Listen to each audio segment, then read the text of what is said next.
Welcome back to Master Your Glass. I'm your host, Livio, and today we're gonna make not one, but two blue drinks. Yes, the channel should have one or two blue drinks, but these aren't just any. These have a story. They're very connected to me. I can't wait for you to see it. Let's get into this.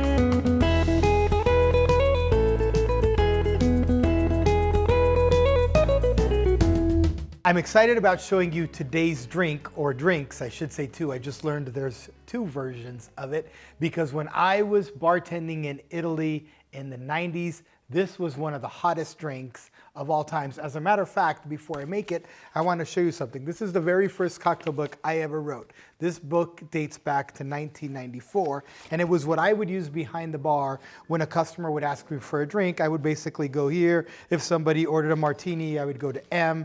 And right over here under A, I have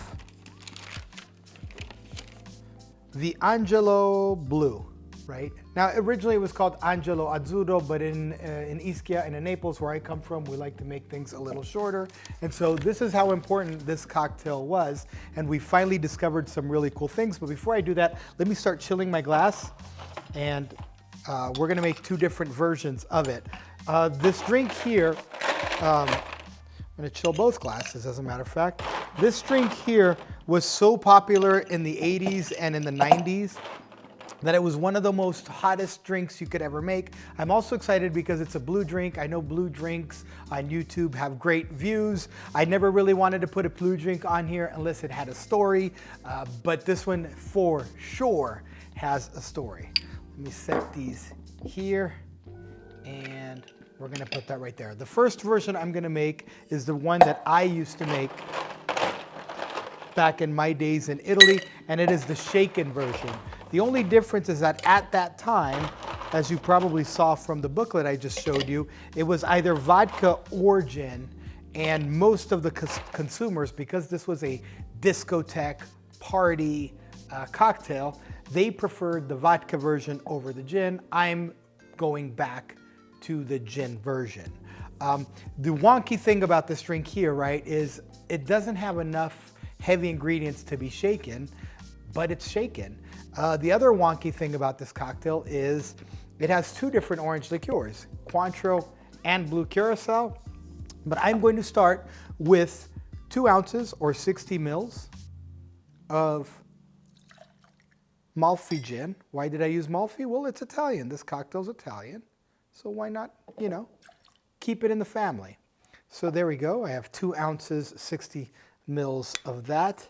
Now, the real orange modification comes from the Cointreau. And so to this, I'm going to add a 1/2 ounce or 15 mils of Cointreau.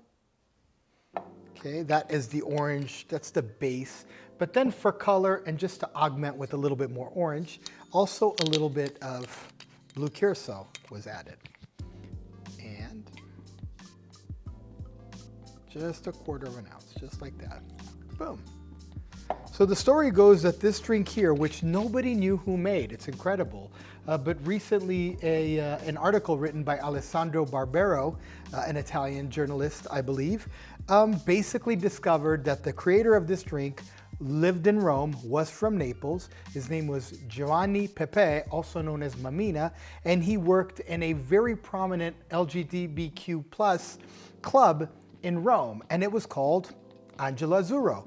And so the club was blue in color, and so, of course, Giovanni Pepe decided to make a drink that was blue as well.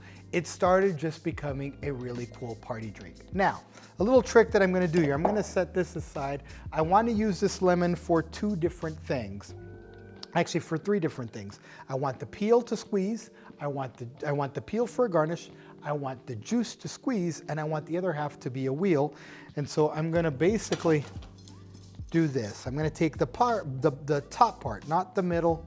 I'm gonna take this part here, and I'm gonna get my zest out of it. Okay, just like so. Okay, so now I can use that as a garnish. I want to use this part here to squeeze, okay?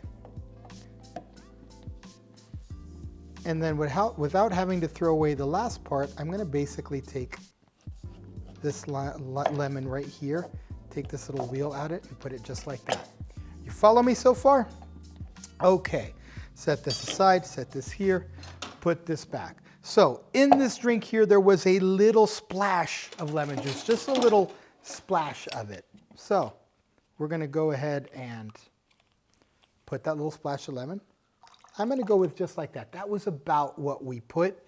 And even in the article that I read, it said a splash of lemon.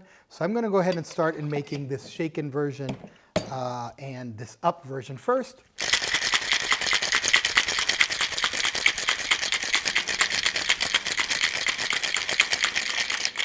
Again, could it be stirred? Sure. There's not enough lime juice in there to really require a hard shake. Could it be in a cocktail glass rather than a Nicanora? Sure, it could, but it's a hybrid. It's kind of a shaken drink meets a stirred drink. So we're gonna go ahead and put this right in here.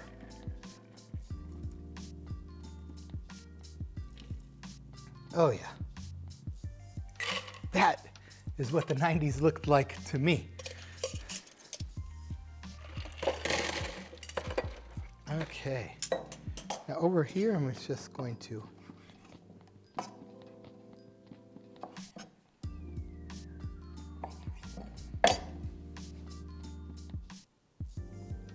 just give that little lemon oil right there. Set that just like that, and off we go. Let me give it a little spin. There we go. Okay, now we're gonna basically do the same thing one more time. Ice in the glass. This one here was a version that I'm not familiar with, but in the article, the creator of this version, which I know, also mentioned that at times, he would basically turn it into a highball by adding tonic water. So I'm gonna go ahead and see what that's all about. Once again, 2 ounces or 60 mils of Italian gin in this case, just like that. And then another half an ounce, 15 mils of Cointreau, just like that. And then a 1/4 of an ounce of blue Curacao. If you're looking for a channel that does really well with blue drinks and has a lot of great variations, go ahead and check out Booze on the Rocks with my friend David Edwards. He has a lot of these. He has dedicated a lot of his content to blue style drinks, and I think that's cool. And I should remember that I need to put a little lemon juice in here. Just like that. Since it's in there now, we're gonna just go like that. Again, just a little splash. Let's go ahead and seal the shaker.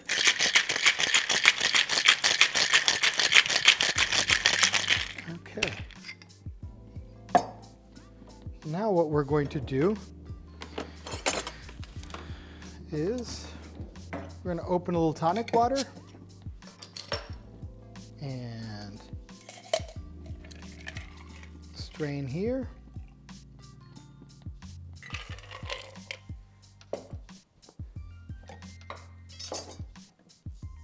Top this with the tonic. And nice little stir.